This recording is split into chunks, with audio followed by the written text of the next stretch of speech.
নমস্কার, আমি স্বপ্না। দেশ এবং দেশের বাইরে যে যেখান থেকে ভিডিওটি দেখছেন আপনাদের সবাইকে অনেক অনেক শুভেচ্ছা। স্বপ্নাস ব্লগে সবার আমন্ত্রণ। প্রতিদিনের মতো নতুন একটি পর্ব সাজানোর প্রয়াস করছি। আশা করছি আপনাদের সবার ভালো লাগবে, তাই অনুরোধ করব পর্বটি প্রথম থেকে শেষ পর্যন্ত দেখুন। কক্সবাজার থেকে রওনা দিয়েছিলাম বিকেল 3টায়। এখন রাত 3:30 বাজে। এখন পদ্মা সেতুর উপর দিয়ে যাচ্ছি। কখন গিয়ে মেহেরপুর পৌঁছাবো ভগবান জানেন। রাস্তায় রাস্তায় আলো ঝলমল করছে, মনে হচ্ছে যেন সারা বাংলাদেশটা জেগে আছে। দেখতে খুবই ভালো লাগছে, তবে বসতে বসতে বিরক্ত লাগছে। কিছুক্ষণ ঘুমিয়ে কিছুক্ষণ জেগে থেকে রাতটা পার হয়ে গেল। এখন সকাল 7টা বাজে। আমরা এসে পৌঁছলাম ঝিনাইদহ। এখানে যাত্রী নামবে। আবারও বাস ছুটছে।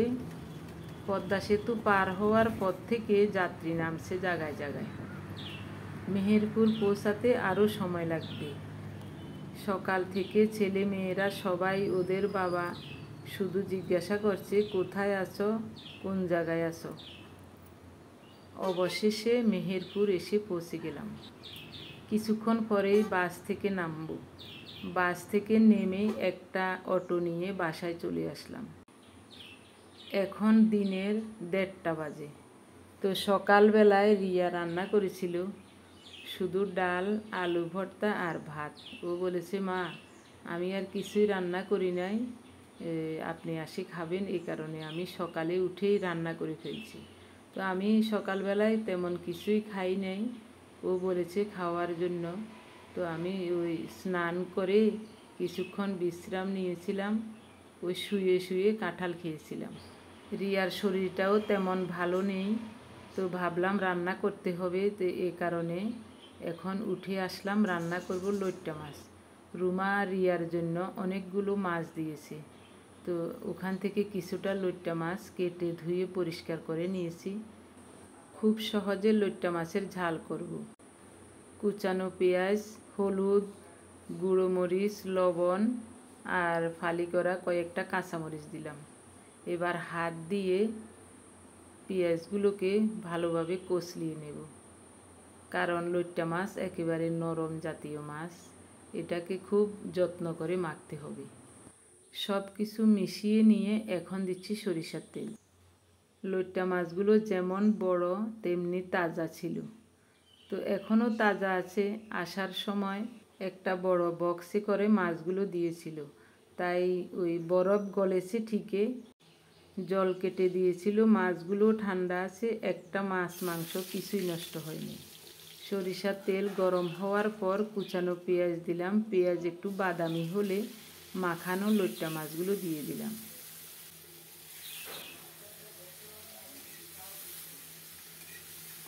মাছগুলো দেখুন কতটা সুন্দর, কতটা তাজা লাগছে। মাছ মাখানো বাটি ধুয়ে অল্প করে একটু জল দেব, বেশি দেব না। 1 কাপের অর্ধেকের চেয়েও কম দেব। এমনিতেই লইট্টা মাছে জল বের হয়ে যাবে। এখন চুলার তাপটা কমিয়ে ঢেকে রান্না করব, আর নাড়াচাড়া করব না। কি সুন্দর মতো রান্না হয়ে গেছে দেখুন। দেখতে কি ভালো লাগছে, কি লোভনীয় লাগছে। একবারও নাড়া দিই নেই। এখন নামাবো। আর আলু দিয়ে অল্প একটু করলা ভাজা করেছি।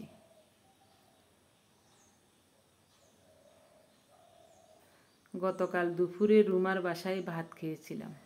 আসার সময় রুমা কিছু খাবার দিয়েছিল, 2টা ডিম সিদ্ধ আর 3টা রুটি। তো আমি নিষেধ করেছিলাম, তারপরও ওদের জোরাজুরিতে আনলাম। তো একটা রুটি রয়েও গেছে। রাতে খেয়েছিলাম 2টা ডিম আর 2টা রুটি। ক্ষুধাও ছিল না, তো সকালে এসেও তেমন কিছুই খাইনি, শুধু কাঁঠাল খেয়েছিলাম। খুব ক্লান্তি লাগছে। এখন দুপুরের খাবার খেয়ে একটু বিশ্রাম নেব।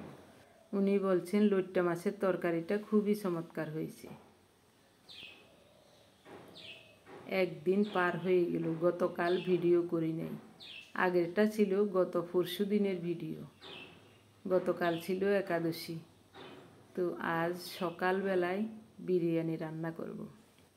কক্সবাজার থেকে আসার সময় রুমা 2টা দেশি চিকেন দিয়েছিল, তো পিস করাই ছিল। আমি শুধু ধুয়ে ওই ফ্রিজে রেখেছিলাম, আসার সময় নিয়ে আসছি। এখন ওখান থেকে কয়েকটা পিস নিয়েছি। লেগ পিসগুলো দেখে বুঝুন কত বড় ছিল মোরগগুলো। এগুলি একেবারে দেশি রাতা মোরগ, যেগুলো ছাড়া গ্রামের বাড়িতে পালন করা হয়। এই মোরগের মাংস খেতে খুবই চমৎকার লাগে। তো উনি বলছেন আজ তাহলে বিরিয়ানি রান্না করো। তো সকাল সকাল সব আয়োজন করে নিচ্ছি। খাওয়া হবে প্রায় দুপুরের দিকে, তারপরেও এটা রান্নার করতে আয়োজন করতে অনেক সময় লাগবে। তো পেঁয়াজ, রসুন, আদা, কাঁচামরিচ আর চীনাবাদাম নিয়েছি। এদিকে পাটায় নিয়েছি ধনিয়া, এটা হলো জয়ফল, একটুখানি জয়ত্রী, দারুচিনি, এলাচ, 2টা লং। এগুলি সব পাটায় মিহি করে বেটে নেব। তো এখানে আমি ধনিয়া বেটে নিয়েছি, কয়েকটা গোলমরিচও দিয়েছি। রিয়া বলছে মা পাটায় এত কিছু বাটার দরকার নাই, আমি ব্লেন্ডারে ব্লেন্ড করে দেব। ওগুলি ব্লেন্ডার করে দিচ্ছে আমাকে। ব্লেন্ডারে আসলে সব মিহি হয়ে যাচ্ছে। ও বলছে পাটায় বেটে এত কষ্ট করার দরকার নাই, আমি ব্লেন্ডার করে দিই। তো সব কিছু বাটা এবং ব্লেন্ডার করা হয়ে গেছে। এখন মাংসগুলো মেখে নেব। ব্লেন্ডার করা সব উপকরণগুলো পেঁয়াজ, রসুন, আদা, কাঁচামরিচ দিয়ে দিলাম। এখানে দিচ্ছি ধনিয়ার সাথে যা যা বেটেছিলাম সব। তারপর দিচ্ছি চীনাবাদাম বাটা। তো এখানে কাজু বাদাম বাটাও দেওয়া যায়, আমি চীনাবাদাম দিচ্ছি। এখন দিচ্ছি টক দই, একটু বেশি করে টক দই দিলাম। 1 চামচ হলুদ দিলাম, স্বাদ মতো লবণ দিলাম, সরিষার তেল। আজ গুঁড়ো মরিচ ব্যবহার করব না। মাংসর সাথে সব মশলাপাতি খুব সুন্দর করে হাত দিয়ে মিশিয়ে নেব। আমি যখন ছিলাম না, আমার জামাই বাবাজি বাসায় আসছিল, তখন ও ব্লেন্ডারে জিরার গুঁড়ো করে রেখেছে, ওই গুঁড়ো দিয়ে রান্না করব।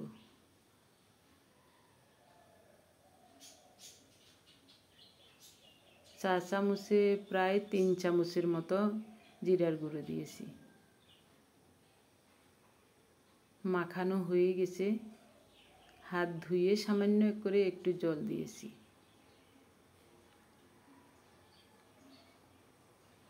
রান্না বসিয়ে দিলাম। বিরিয়ানিতে দেওয়ার জন্য লবণ দিয়ে আলুগুলো সিদ্ধ করে রেখেছিলাম। সরিষার তেলে এখন হলুদ মাখিয়ে আলুগুলো লাল লাল করে ভেজে নেব। আলু ভাজা হয়ে গেছে। ওই তেলে 1 চা চামচ ঘি দিলাম। 7-8টা মাঝারি সাইজের পেঁয়াজ কুচিয়ে রেখেছিলাম, বেরেস্তা তৈরি করব, তেলে দিয়ে দিলাম। নেড়ে চেড়ে সুন্দর মতো বেরেস্তা তৈরি করে নেব। মনে হচ্ছে তেল কম হবে, আরও একটু তেল দিয়েছি। পেঁয়াজ বেরেস্তা হয়ে গেছে। পেঁয়াজ বেরেস্তা পুরোটা উঠাবো না, 4 ভাগের 3 ভাগ উঠিয়ে নিলাম আর 1 ভাগ রেখে দিলাম। ওটাতেই মাংস রান্না করব। অতিরিক্ত তেলগুলো চেপে রেখে দিচ্ছি। মাখানো মাংসটা দিয়ে দিলাম।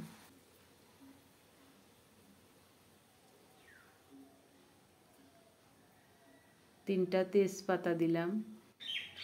এখন ভালো করে নেড়ে চেড়ে চুলার তাপটা মিডিয়ামে রেখে ঢেকে ঢেকে রান্না করব। বাটি ধুয়ে অল্প করে কিছুটা জল দিয়েছি।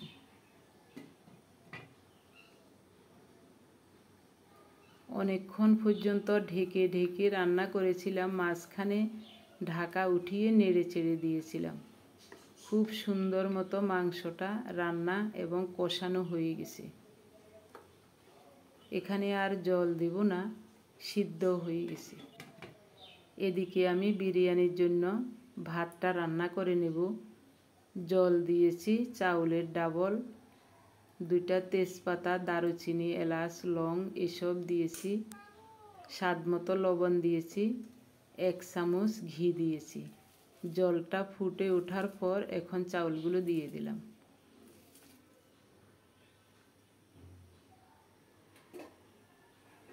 জল দিয়েছি চাউলের ডাবল, যেন কিছুই ফেলতে না হয়। বিরিয়ানি রান্নার জন্য কালি জিরা সুগন্ধি চাউল ব্যবহার করছি।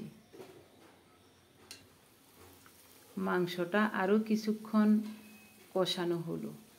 একেবারে তেল ছেড়ে দিয়েছে, খুব সুন্দর গ্রান বের হয়েছে। সুন্দর মতো মাংসটা রান্না হয়ে গেল। এখান থেকে কয়েকটা পিস উঠিয়ে দিচ্ছি ওদের বাপ বেটিকে খাওয়ার জন্য। কষানো মাংস খেতে কিন্তু খুবই চমৎকার লাগে।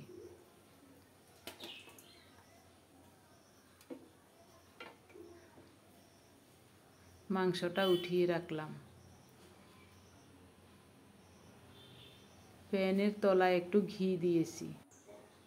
ভাতটাও প্রায় হাফ সিদ্ধ হয়ে গেছে, জলও শুকিয়ে যাচ্ছে। এই অবস্থায় গরম গরম চিকেন বিরিয়ানিটা সাজিয়ে দেব।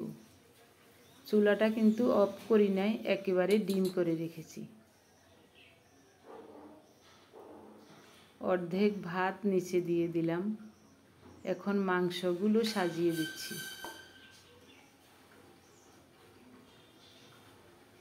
ওদিকে ভাতের চুলাটাও কিন্তু অফ করি নাই, ওটাও ডিম করে রেখেছি। সবগুলো মাংস দিয়ে দিলাম। এখন দিচ্ছি সেই সিদ্ধ করে ভেজে রাখা আলুগুলো সাজিয়ে দিলাম। আবার দেব ভাত, সুন্দরভাবে একটু মেলে দিয়েছি। এখন দেব পেঁয়াজ বেরেস্তা।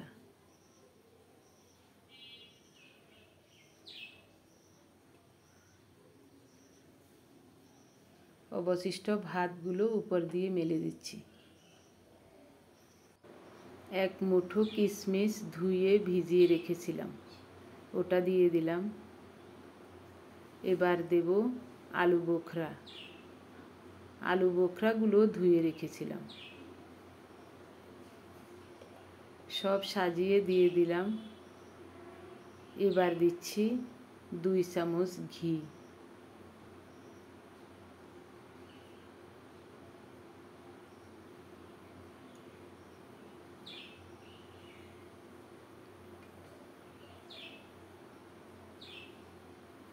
ঢাকা দিয়ে ওই ফুটোটা বন্ধ করে দিয়েছি।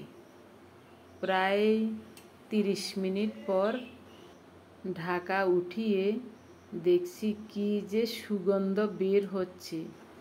পুরো ঘরটা সুগন্ধে মৌ মৌ করছে, খুব ভালো লাগছে।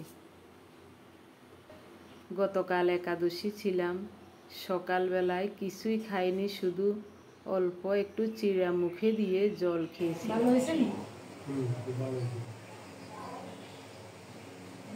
একা একা খাইছি দেশি মোরগের মাংস। ওইখানে একা একা মানে তোমার শাড়ি খেলাম।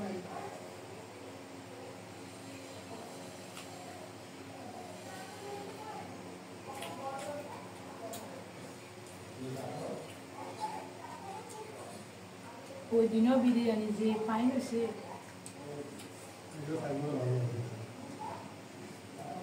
মাংসটাই তো দারুণ।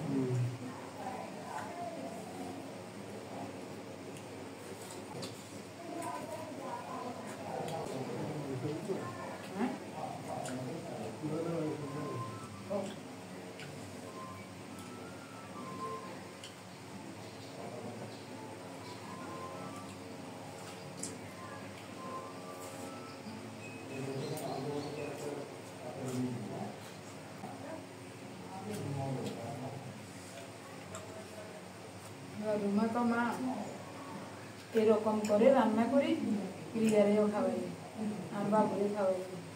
তারপরে পাথরে একটু যদি ঘাড়ে ভেতরে করে নাশা দিই।